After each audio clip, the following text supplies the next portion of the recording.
ये मैं यहां पे आपके लिए छोड़ूंगा। एक ही रिपोर्ट छोड़िए, पैराग्राफ की इंडेंटेशन भी एक है, अल्फाज भी एक है, नतीजा भी एक है, एक एक लफ्ज एक एक कॉमा एक जगह पे है।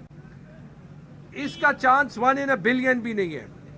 उसमें झूठ भी लिखा है कि काउंटिंग कैंडिडेट्स के सामने हुई, और मेरे रिपोर्ट में तो ये भी झूठ लिखा है कि ऑपोजिशन का कैंडिडेट वहां पे जो डिक्लेयर्ड है कि वो शामिल था, वहां पे था, और उसके वकील ने बड़ी अच्छी आर्गुमेंटेशन की। मैंने इसकी वीडियोस रिलीज की है, आपने शायद सोशल मीडिया पे देखी हो।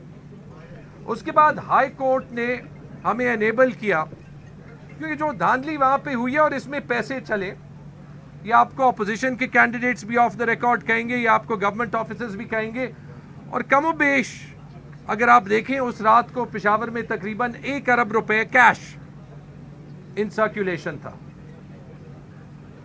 अब ये इतनी एक खौफनाक दास्तान है कि अगर इलेक्शन के दिन 5 बजे के बाद बोलियों पे डिसाइड होने हैं, तो फिर ये सिर्फ पीटीआई की या हमारी इंडिविजुअल सीट्स की भी बात नहीं है। ऐसे इलेक्शन की रिवाज ये शुरू हो गई। मैं खुद 93 से पेशावर में हर इलेक्शन मैंने देखा है, मैंने कभी फॉर्म 45 तब्दील होते हुए नहीं देखा। हम यहां पे आने से पहले सबूत इतना क्लियर है, मैं ये सीएस साहब को भी बार बार कह रहा हूं, नदीम चौधरी को, आईजी साहब को भी बार बार कह रहा हूं कि ये आगे चीज ये क्रिमिनल प्रोसीडिंग्स की तरफ जा रही है। क्योंकि एक तो होता है बैलेट बॉक्स में स्टफिंग हो जाती है, वो बाद में साबित नहीं होती। हम सबको मुख्तलिफ ऑपोजिशन के कैंडिडेट्स ने एफिडेविट्स दिए।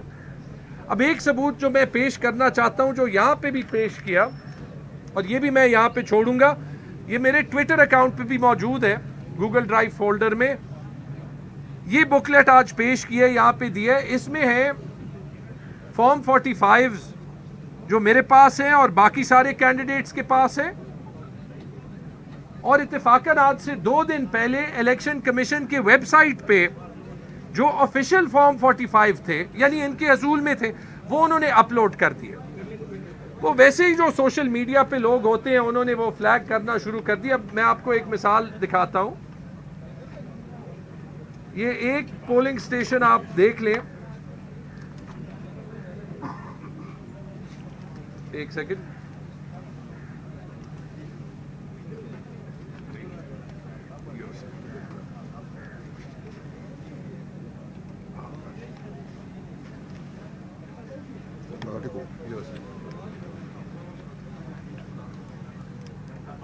सॉरी एक सेकंड, हाँ ये ठीक है। अच्छा, ये एक देख लें,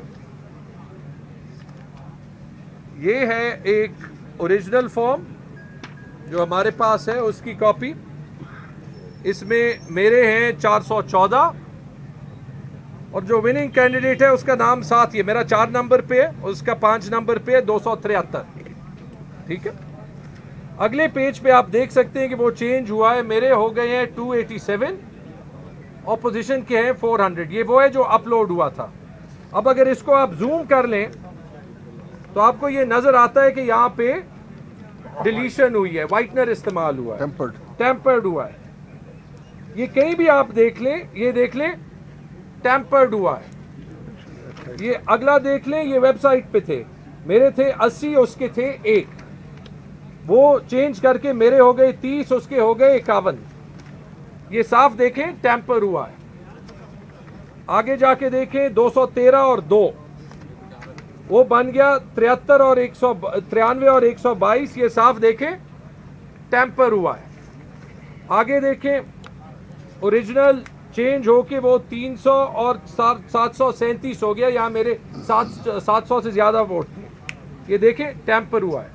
ये आप खुद ही देख लें, मेरे पास फिलहाल एक कॉपी है, सॉफ्ट कॉपी मौजूद है उस पे। इसके बाद किसी सबूत की जरूरत नहीं होनी चाहिए, बल्कि ये भी एक सवाल उठता है कि अगर ये इलेक्शन कमीशन की वेबसाइट पे अपलोड हुए तो ये डिलीट क्यों हुए? ये एक बहुत बड़ा सवाल है। हमें हाई कोर्ट ने यहाँ पे भेजा था इसी स्पेसिफिक इंस्ट्रक्शन के साथ कि अंडर सेक्शन 8 और सेक्शन 9 हमारे फॉर्म 45 और ऑफिशियल फॉर्म 45 की कंपैरिजन हो। मामूली सी हेयरिंग हो गई, लेकिन वो काम नहीं हुआ। तो अभी रिजल्ट जो भी हो वो तो कोर्ट अपनी विजडम में देगा, लेकिन जो काम हुआ है ब्लैक एंड वाइट, क्रिमिनल जो काम हुआ है, उसको हम छोड़ नहीं सकते, चाहे वो ट्रिब्यूनल तक जाना हो, क्रिमिनल कोर्ट्स तक जाना हो, क्योंकि ये रिवाज हम पाकिस्तान में कहीं भी नहीं अफोर्ड कर सकते कि इलेक्शन, मतलब इलेक्शन से पहले जितनी भी प्री पोल रिगिंग हो वो भी किसी सूरत में नहीं होनी चाहिए। लेकिन जो बैलेट बॉक्स में डले, अगर एक आरओ की फिर मर्जी हो कि उसने जो लिखना है कागज पे वो लिख दे, तो फिर सिर्फ और सिर्फ इलेक्शन के दिन के बाद ही बोलियां लगेंगी और फिर कभी इलेक्शन जो है वो फेयर नहीं होगा। बहुत बहुत शुक्रिया। बिस्मिल्लाहिर्रहमानिर्रहीम। जो परसों रात को इलेक्शन कमीशन की वेबसाइट पर PK-79 तैमूर झगड़ा के हलके के फॉर्म 45 लगे, वो क्लियरली टेम्पर्ड है। उसके बाद मैं कल गया election commission, district election commission के ऑफिस में, वहाँ पे बोरिया सामने पड़ी हुई थी और फॉर्म 45 NA-28 के मैंने देखे, जो साजिद नवाज खान है यहाँ पे, और PK-78 जो आसिम खान का हल्का है, उसके मैंने देखे हैं कि ज़मीन पर पड़े हुए थे। मैंने डिस्ट्रिक्ट इलेक्शन कमिश्नर साहब को कहा कि ये क्या है, उन्होंने कहा ये वेस्ट है। अभी हमारे पास, मैंने कल प्रेस कॉन्फ्रेंस में भी कहा था कि हमारे पास इंफॉर्मेशन, कंफर्म्ड इंफॉर्मेशन है कि फॉर्म 45 को चेंज किया जा रहा है, क्योंकि परसों जो इलेक्शन कमीशन की वेबसाइट पर थे वो इन्होंने 1 घंटे के अंदर अंदर हटा दिए, जिनके हमारे पास सबूत मौजूद हैं। उसके बाद अब सुनने में ये आ रहा है कि फॉर्म 45 टोटली चेंज किए जा रहे हैं, टेप 1 और टेप 2 चेंज किए जा रहे हैं। 14 फरवरी को मैंने दरख्वास्त दी आरओ साहब को, आरओ PK-82 को, मेरे इलेक्शन एजेंट यहाँ पे मौजूद हैं, उन्होंने दरख्वास्त दी कि आप हमें अटेस्टेड फॉर्म 45 की कॉपियाँ दें। उस दिन से लेकर कल तक मेरे इलेक्शन एजेंट रोज़ाना सुबह से शाम तक उधर जाते हैं, हमें फॉर्म 45 नहीं दिए जाते। उसके बाद जब मैं कल इलेक्शन कमीशन के ऑफिस में गया, डिस्ट्रिक्ट इलेक्शन कमीशन, तो वहाँ पे ये माजरा देखा कि बैग्स जो है वो खुले हुए थे, जो टेप 1 जो सील्स हैं वो खुले हुए थे, टेप 2 खुले हुए थे, हमसे वो छीने गए, वो उधर डस्टबिन में फेंक दिए गए और अभी तक वो ठिकाने भी लगा दिए गए होंगे। तो ये जो क्रिमिनल काम किया है DRO डिप्टी कमिश्नर आफाक वजीर और उनके साथ 9 रिटर्निंग अफसरान ने, पेशावर में जुबान ज़दे आम है, अपोजिशन के कैंडिडेट्स भी ये कह रहे हैं कि आफाक वजीर और उनके जो हमनवा हैं रिटर्निंग ऑफिसर्स, उन्होंने पैसों की गड़ियाँ जेबों में डाली हैं, उन्होंने नोटों की गड़ियाँ जेबों में डाली हैं।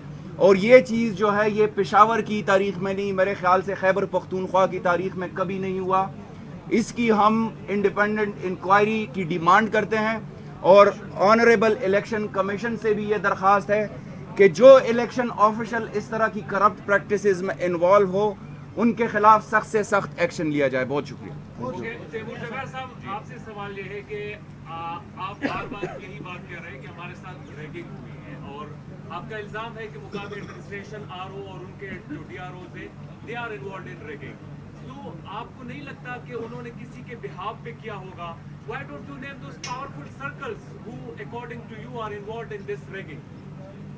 कौन को पता चलना चाहिए वो ताकतवर लोग कौन है जो आरओस तक को खरीद लेते हैं या उनको आरओस भी उनके हुक्म को डिफाइन नहीं कर सकते। देखें, ऐसे है कि सबसे पहली चीज़ ये है कि बहुत से आरओस ने, बहुत से DCs ने, उसमें चंद पेशावर में भी है, बहुत सख्त प्रेशर बर्दाश्त किया है। ठीक है, इसी वजह से PTI के KP में रिजल्ट्स आए हैं। इसका मकसद ये कि ग्रेड 17 का एक PMS का अफसर या एजुकेशन डिपार्टमेंट का अफसर भी अगर चाहे ना, सिर्फ अपनी ज़मीर और अपनी जॉब डिस्क्रिप्शन पे एक्ट करे तो कोई पावरफुल सर्कल उस पर प्रेशर नहीं डाल सकती। ऐसे एक आरओ था पेशावर में जिसने अपना लैपटॉप फेंक के कह दिया मैंने रिजल्ट नहीं बदलना। मैं बार बार ये कह रहा हूं कि ये कहानियां निकलेंगी।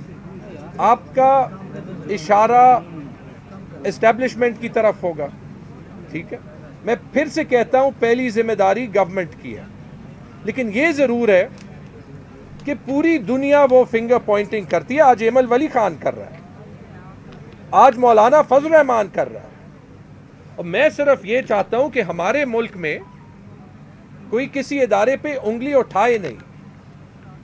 हमारे साथ चूंकि तलखी ज्यादा है तो मेरे ख्याल में हमें थोड़ा ज्यादा रिस्पॉन्सिबली बोलना चाहिए, लेकिन मैं इसीलिए ये 2 हफ्ते से हम सब ये कहते रहे हैं कि पेशावर दारुल खिलाफा है खैबर पख्तूनख्वा का, यहां ये चीजें छुप नहीं सकती। जिस से पैसे लिए गए हैं शायद उसकी वजह से रिजल्ट नहीं चेंज हो सकता, जिस से पैसे नहीं लिए गए, ऑपोजिशन में पीटीआई को तो कोई ऑफर नहीं कर रहा था ना, शायद वो नाराजगी में अभी गुस्सा है।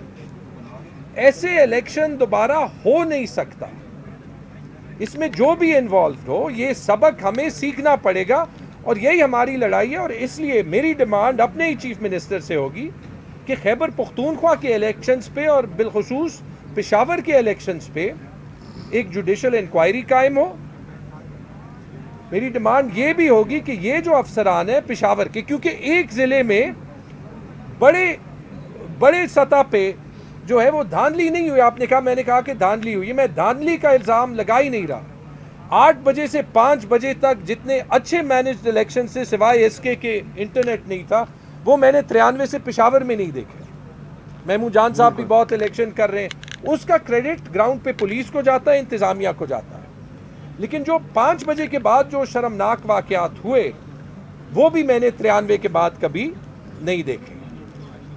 तो इसकी अकाउंटेबिलिटी होनी पड़ेगी। और ये जो 9 आरओज हैं और ये जो 3-4 अफसरान हैं जो अंदर बंद थे, अगर ये हो कि इनकी कोई एक्सप्लेनेशन ना कॉल हो, कोई अकाउंटेबिलिटी ना कॉल हो, और जो हम कह रहे हैं वो ठीक है, तो फिर इसके बाद तो हर पीएमएस अफसर को, हर डीएमजी अफसर को, हर किसी को यही पैगाम चला जाएगा कि जो मर्जी है करना है, हमें कोई हाथ ही नहीं लगा सकता, किसी की हुकूमत भी आ जाए। तो ये मेरे ख्याल में ये 2 डिमांड्स पूरे होने पड़ेंगे, क्योंकि हमें जो मैंडेट मिला है वो पाकिस्तान को और पख्तूनख्वा को ठीक करने का मिला। एक मिनट में एक वजाहत करना चाह रहा हूँ। महमूद जान पी के 72, ये आरओज ने और डी आरओज ने जो रिवायत डाली है कि अवाम जो पहले खिदमत करते थे वो खिदमत की बात अभी चली गई है। अभी जो कैंडिडेट्स हैं वो रात को ब्रीफ केस पकड़ेंगे इलेक्शन के दिन और आरओ के पास जाएंगे और बाय ना आरओ, बस यही होगा कि आरओ को ख़रीदो और आप इलेक्शन जीत जाएंगे। तो मुल्क के साथ जितनी जाती हमारे आरओज ने, डी आरओज ने, सीसीपीओ पेशावर ने और एसएसपी ऑपरेशन ने की है, इससे बड़ी दांधी कभी नहीं हुई पेशावर में। और ये सब जवाब दें, जिस तरह तैमूर जगड़ा ने कहा, कामरान ने कहा, हम जुडिशल इंक्वायरी कराएंगे इसके खिलाफ। सूबे में खैबर पख्तूनख्वा में हमारी गवर्नमेंट है और अली अमीन गंडापुर जो हमारे सीएम आने वाले हैं, उनसे हम रिक्वेस्ट करेंगे कि इनके खिलाफ एक्शन लिया जाए। Thank you. ये आपके लिए, सॉरी, एक कॉपी है मेरे ट्विटर पे, गूगल ड्राइव पे, ये पढ़ लें, ये बड़ी मज़ेदार जो ये सारी वो है, ठीक है। हाँ, और ये पीछे एक कॉपी है 5 रिपोर्ट्स, इसमें मेरा है।